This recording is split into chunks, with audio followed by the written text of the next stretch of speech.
Scene script. Have you ever felt an eerie presence in an empty room? It's a sensation that many of us have experienced at some point or another. The prickling sensation at the back of your neck, the sudden drop in temperature, the inexplicable feeling that you're not alone. You turn around and find nothing. You're alone in the room, but something doesn't feel quite right. It's unsettling, isn't it? This is where we begin our journey into the realm of the paranormal, a world that exists beyond the tangible, beyond what we can see and touch. It's a world that's been a subject of fascination and fear, of skepticism and belief for centuries. The study of the paranormal, or parapsychology, has been around longer than you might think. It traces its roots back to the late 19th century, when a group of distinguished scholars in England decided to apply the principles of science to the study of unseen phenomena. Since then, it has evolved into a field that's as controversial as it is captivating. When we talk about hauntings, we're not just referring to the creaking of old houses or the rustling of leaves on a windy night.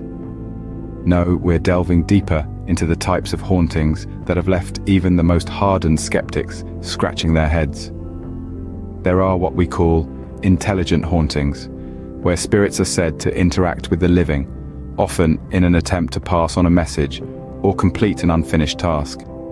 Then there are residual hauntings, where it's as if a moment in time has been imprinted onto a location, playing on a loop for eternity. And let's not forget poltergeist hauntings, the noisy, disruptive spirits that seem to enjoy causing chaos and fear. These tales of unseen shadows and inexplicable events have been passed down through generations, captivating our imaginations and chilling our spines. But are these just stories, or is there something lurking in the shadows? Now imagine if these unseen shadows started to interact with you. In the quiet corners of our world, tales of the uncanny persist, whispered in hushed tones, from one frightened soul to another. Some of these accounts are benign, others unsettling, and a few downright terrifying. Take, for instance, the story of a woman from a small village in the English countryside. She speaks of unseen hands that gently tug at her bed covers each night. She insists it's a friendly presence, a departed loved one perhaps, checking in to assure her they're still around. Then there's the tale of a man from the bustling city of London who reports a shadowy figure that often lurks in his peripheral vision. It's elusive, disappearing when he turns to face it. This spectre leaves him with an eerie feeling, like he's being watched, turning his once comforting home into a place of unease. But not all accounts are this benign. A family from the Scottish Highlands tells of a terrifying entity that haunts their ancestral home. It's a figure that emerges from the shadows, its ethereal form accompanied by an oppressive weight, a chill that sinks deep into the bones. They speak of whispered threats in the dead of night, objects hurled across rooms, and an unshakable feeling of dread that lingers long after the apparition has disappeared. Each experience leaves an indelible mark, casting long shadows over the lives of those who encounter them. They're left questioning their sanity, their beliefs, and the very nature of reality itself. These stories, whispered in hushed tones, serve as a chilling reminder that we may not be alone. The skeptics among us may dismiss these accounts as mere figments of an overactive imagination, the product of stress, or the result of too many ghost stories told around a campfire. But for those who have experienced these uncanny events, they are as real as the air we breathe. Yet what if these were not just stories, but warnings? Science always seeks explanations, but can it explain the unexplainable?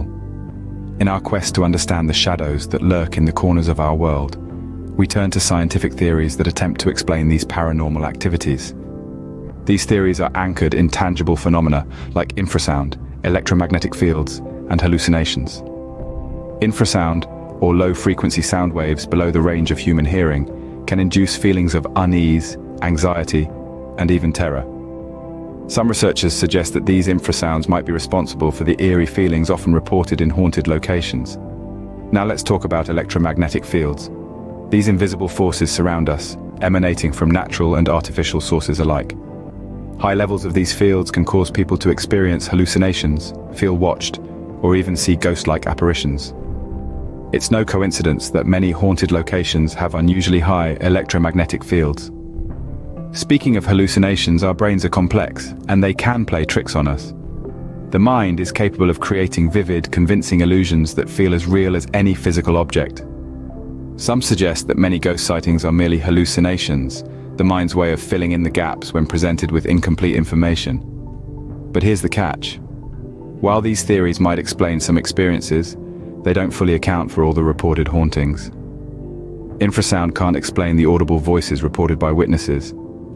Electromagnetic fields can't account for physical objects moving on their own. And hallucinations can't justify the shared experiences of multiple people witnessing the same spectral apparition. Science is powerful, but it has its limits. We've yet to find a single theory that can fully explain the vast array of paranormal phenomena reported worldwide. So what's the truth behind these hauntings?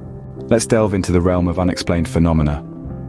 Our world is replete with stories that baffle the mind and send shivers down the spine. Tales that defy logic and yet have been experienced by countless individuals. We're talking about the most famous and unexplained cases of hauntings around the globe. Let's start with the infamous Borley Rectory in England. Known as the most haunted house in England, it was home to a series of bizarre happenings.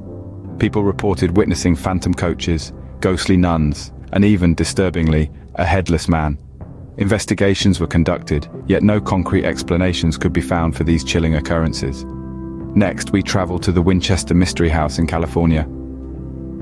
Built by Sarah Winchester, the widow of gun magnate William Wirt Winchester, this mansion is a labyrinth of oddities. Staircases leading to nowhere, doors opening to brick walls, and rooms built, then boarded up and forgotten. Sarah believed she was haunted by the spirits of those killed by Winchester rifles, and her home is a testament to that belief. Yet, despite countless investigations, the strange architecture and eerie phenomena remain unexplained. Now let's fly over to Australia, to the Monte Cristo homestead. This 19th century mansion is said to be the most haunted place in the country. The property has a dark history, with tales of tragic deaths and inexplicable happenings. Ghostly figures, phantom lights, and even the feeling of being watched have been reported by visitors.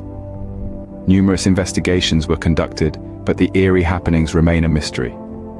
These are just a few of the countless unexplained phenomena that exist in our world, each one a testament to the unknown, the unseen, and the unexplainable.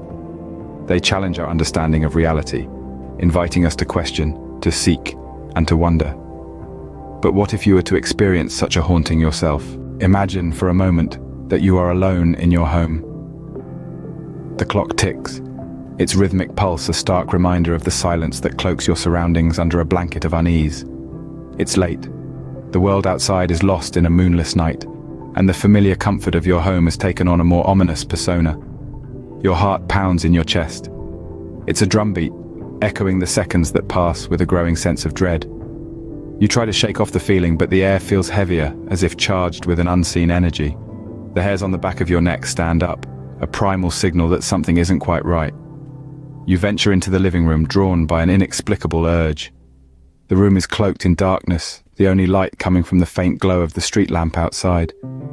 You reach out, your fingers brushing against the cool surface of the light switch, only to find that the bulb has burnt out.